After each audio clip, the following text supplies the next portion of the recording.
Hi friends, எல்லாரும் எப்படி இருக்கீங்க? நேற்றே உங்ககிட்ட பேசணும்னு நினச்சேன். அதாவது டைம் கிடைக்கல. நான் ஊரில் இருக்கேன் பார்த்தீங்களா, வெளியில் கொஞ்சம் போக வேண்டியிருந்துச்சு, ஃபேமிலியாக போயிட்டு வந்தோம். ஸோ என்னன்னு கேட்டிங்கன்னா, அதாவது எலெக்ஷன் ஓட்டு போட்டு முடிச்ச உடனே உங்கள்கிட்ட நான் பேசினேன். அதுக்கப்புறம் ஃபுல்லாக எலெக்ஷன் முடிஞ்சதுக்கப்புறம் அதை பற்றி பேசணும்னு நினச்சிருந்தேன். அதுக்கு தான் டைம் கிடைக்கல. ஃபஸ்ட்டு அதாவது 85% தமிழ்நாட்டில் இந்த தடவை போலிங் ஆகிருக்கு. இது வந்து பார்த்தீங்கன்னா இது வரைக்கும் ரொம்ப வருடங்களுக்கு அப்புறம் நடந்த ஒரு அரிய ஒரு சாதனைனே சொல்லலாம். தமிழ்நாட்டை இவ்வளோக்குள்ள போலிங்காக இருக்குது 85%ங்கிறது சாதாரண விஷயம் கிடையாது. இதுக்கு எல்லாத்துக்கும் ஒரே காரணம் தளபதி விஜய் அவர் தான்.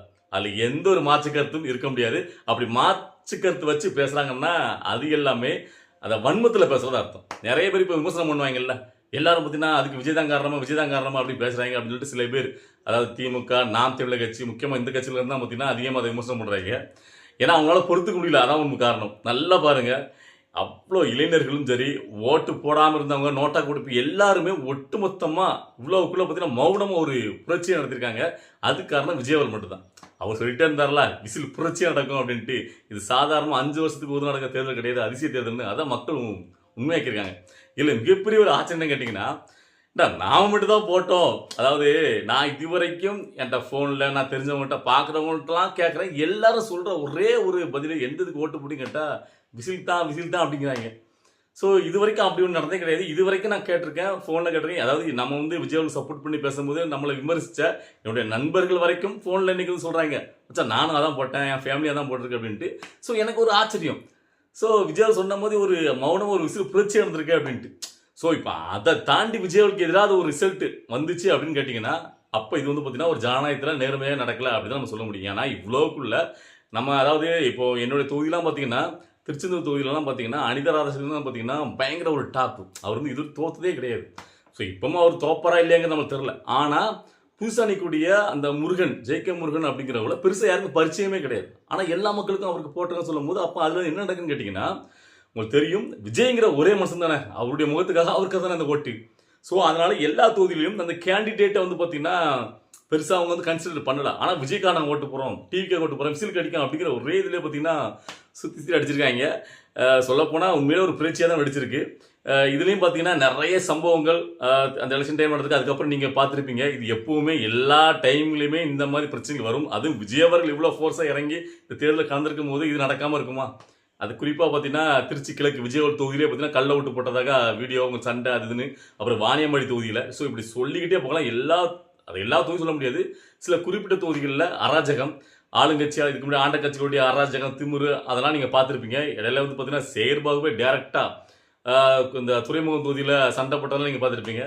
ஸோ எல்லாமே என்ன காரணம் கேட்டிங்கன்னா பயம்தான், வேற என்ன. வேதநாயகன்னா பயம் அப்படிங்கிற மாதிரி விஜய்னா பயங்கரத காமிச்சிட்டார்லாம் மனுஷன். இதில் ஒரு பெரிய ஒரு ஹைலைட்டாக நான் பார்க்குறேன்னா, இப்போ ரிசல்ட் மே நாளில் வந்துடும், அது வெற்றியோ தோல்வியோ எந்த விளைவுக்குன்னா இருக்கட்டும். ஆனால் என்னை பொறுத்த வரைக்கும் இங்கே உள்ள ஆண்ட கட்சிகளுக்கு, இதுக்கு முன்னாடி ஆண்டு கட்சிகளும் இந்த பயத்தை கொடுத்தாரு பாருங்க மனுஷன். உண்மையிலே அது வந்து ரொம்ப ஒரு சந்தோஷமாக நான் பார்க்குறேன். எனக்கு ரொம்ப பிடிச்சிருந்துச்சு.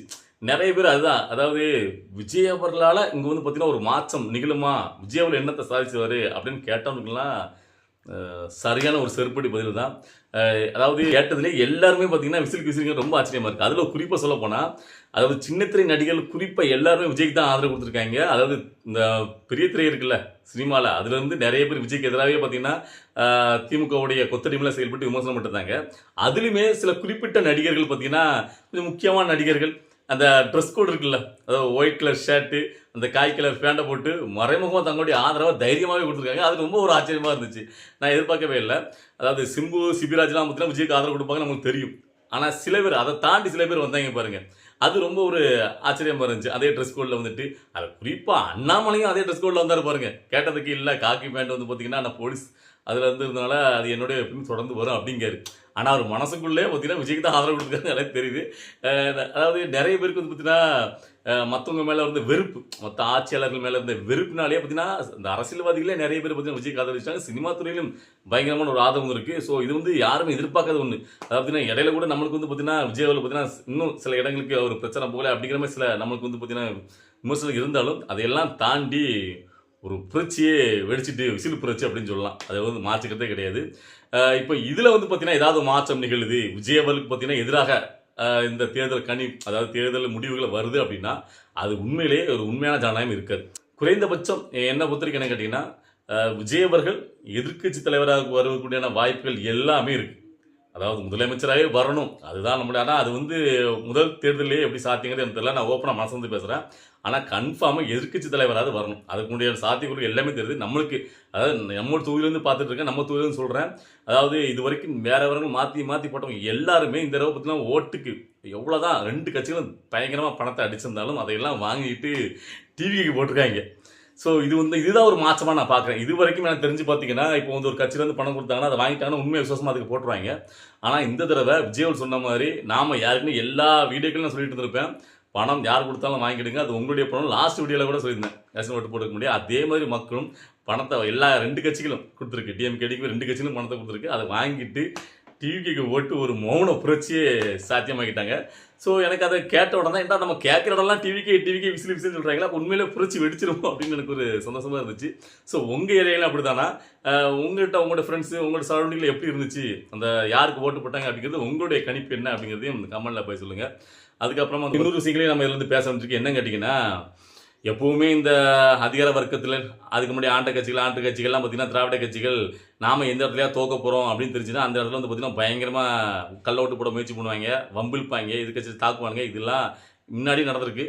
இப்போ கொஞ்சம் அதிகமாக நடந்திருக்கு, குறிப்பாக சில தொகுதிகளில். அதுவும் குறிப்பாக திருச்சி கிழக்கில் விஜய் போட்டியோட தொகுதியில் இனிக்கோ அப்படிங்கிற ஒருத்தர் தான் நிற்காரு. அவர் பெரிய பில்டப்லாம் கொடுத்தாங்க. அவர் நேருக்கு நேரம் மோத சொல்லுங்க அப்படி இப்படின்னாரு. அப்புறம் என்னக்கு அங்கே போய் கள்ள ஓட்டு போட முயற்சி பண்ணுறாங்க, எதுக்கு தகராறு பண்ணுறாங்கன்னு தெரில. இதில் வேற மக்கள் ஓட்டு போட அவர் ஓட்டு கேட்க போனார்ல அவர் தொகுதிக்கு, அப்போவே அந்த மக்கள்லாம் விரட்டி அடிச்சாங்க. இது வரைக்கும் தொகுதி பக்கமே வராதவர் இப்போக்கு வாரியர் அப்படின்ட்டு. ஸோ அதனாலே பயத்திலே ரொம்ப தகராறு ஈடுபட்டிருக்காரு. அந்த வீடியோ ஃபுட்டேஜ்லாம் சோசியல் மீடியாவில் பரவிச்சு நீங்களாம் பார்த்துருப்பீங்க. அந்த தொகுதி மட்டும் கிடையாது. இவங்க வந்து பார்த்தீங்கன்னா எப்படியாவது நம்ம ஏதாவது கள்ளத்தனமாக ஏதாவது பண்ணிடணும் அப்படின்ட்டு எவ்வளோக்குள்ள முயற்சி பண்ணியிருக்காங்க. அது எல்லா முயற்சிகளும் மக்களாலேயே பார்த்தீங்கன்னா எதிர்க்கப்பட்டு மக்கள் ஜனநாயகமாக பார்த்தீங்கன்னா எதிர்த்துருக்காங்க. ஸோ அப்படி இருக்கும்போது இந்த ரிசல்ட் வந்து பார்த்தீங்கன்னா ரொம்ப மோசமாக விஜய்க்கு எதிராக வந்துச்சுன்னா அதில் உண்மையான ஜனநாயகம் இல்லை அப்படின்னு தான் நம்ம நினச்சிக்கணும். ஜனநாயகம் இல்லை, புள்ளி தோண்டு போச்சிருக்கு அப்படிங்கிறது தான் உண்மை. அதுக்கப்புறம் பார்த்தீங்கன்னா இந்த தடவை இன்னொரு முக்கியமான கருத்துன்னு கேட்டிங்கன்னா, எத்தனை பேருக்கு அப்படி இருந்துச்சுன்னு தெரில. எனக்கு பார்க்கும்போது அதாவது இந்த தடவை நம்ம மை வச்சுருக்கோம் தெரியுமா, இந்த மை வந்து பார்த்தீங்கன்னா எப்போவுமே அவ்வளோ சீக்கிரத்தில் அழியாது. நம்ம ஓட்டு போகிற மாதிரி அதாவது இந்த தடவை வந்து சீக்கிரம் அழிஞ்ச மாதிரி இருக்குது. முன்னாடிலாம் வச்சாங்கன்னா பார்த்தீங்கன்னா ஒரு வாரம் வரைக்கும் அழிவே அழியாது. இப்போ மை ஈஸியாக அழிஞ்ச மாதிரி இருக்குது. அது கொஞ்சம் வித்தியாசமாக எனக்கு தோணுச்சு. ஏன்னா நம்மளுக்கு இப்போ வந்து இந்த எதிரிகளில் என்ன வேணால் பயன்படுத்தினாலும் விஜய்க்கு எதிராக. ஸோ அதனால் கல்லோட்டு போகிறதுக்கு எதையாலும் யூஸ் பண்ணுவாங்க. எப்படியோ அதாவது பார்த்திங்கன்னா மக்கள் மனசில் விஜய் அவர்கள் இடம் பிடிச்சிட்டாரு. ஒரு அசாத்திய ஒரு புரட்சியை உருவாக்கியிருக்காரு. அது எந்த ஒரு மாற்று கருத்துமே கிடையாது. நாம் எதிர்பார்க்காத சில பேர் கூட விஜய் அவர்களுக்கு ஓட்டு போட்டேன் அப்படின்னு சொல்லும் போது உண்மையிலேயே நம்மளுக்கே ஒரு ஆச்சரியமாக இருக்குது, ஒரு சந்தோஷமாக இருக்குது. சரி, மக்கள் மாற்றத்தை விரும்புகிறாங்க, அந்த மாற்றத்தை விரும்ப வச்சுட்டாரு தளபதி அப்படின்ட்டு. ஏன்னா மாற்றம் முஞ்சே மாறாது. ஸோ அதை நிஜத்தில் காட்டினார்ல. ஆனால் எவ்வளோ விமர்சனங்கள் அவர் மேலே வந்துச்சு இல்லை. அதாவது என்னெல்லாமோ கட்சி ஆரம்பிச்சதுனால இவ்வளோ வரைக்கும் நடந்த விஷயங்கள்லாம் பார்க்கும்போது அவ்வளோ எதிர்ப்புகளையும் தாண்டி இன்றைக்கி மனுஷன் இவ்வளோக்குள்ளே ஒரு மக்கள் ஓட்டு போட வச்சுருக்காங்கல்ல அப்படின்னு நினைக்கும்போது உண்மையிலே ஒரு ஆச்சரியமாக இருக்குது. சரி, இது ரிசல்ட் வந்ததுக்கப்புறம் தான் இன்னும் முழுமையாக தெரியும். இப்போவே நிறைய பேர் கதைட்டு கிடைக்காதுங்க, அங்கே ஒன்று இங்கே ஒன்றா. அதாவது பார்த்திங்கன்னா இப்போ இந்த 85% போலிங்கானதே விஜயாலதாங்கிறது எல்லாருக்குமே தெரியும். ஆனாலும் அதை ஒத்துக்க மனசு இல்லாமல் அவன் ஏதோ விமர்சனம் பண்ணுறாங்க. ஸோ எல்லா இடத்துலையும் அதாவது பார்த்திங்கன்னா இப்போ விமர்சனம் பண்ணுறாங்கன்னா இவங்க எந்த அளவுக்கு இருப்பாங்க அப்படிங்கிறதே நமக்கு இதிலே புரிஞ்சிக்க முடியுது. என்னை பொறுத்த வரைக்கும் ரொம்ப சந்தோஷம். ஏன்னா நம்ம எல்லா இடங்களையும் விசாரித்த வரைக்கும் ஒரு வெற்றி வாய்ப்புங்கிறது ரொம்ப பிரகாசமாக விஜய்களுக்கு இருக்குது. அதை மட்டும் நம்மளால் உணர முடியுது. சரி, அடுத்த கட்ட அரசியல் நிகழ்வுலாம் பார்த்துட்டு நான் நிறைய விஷயங்கள் பார்த்துட்டு என்னுடைய கருத்தை அடுத்தடுத்த வீடியோக்கள் சொல்கிறேன். ஓகேவா?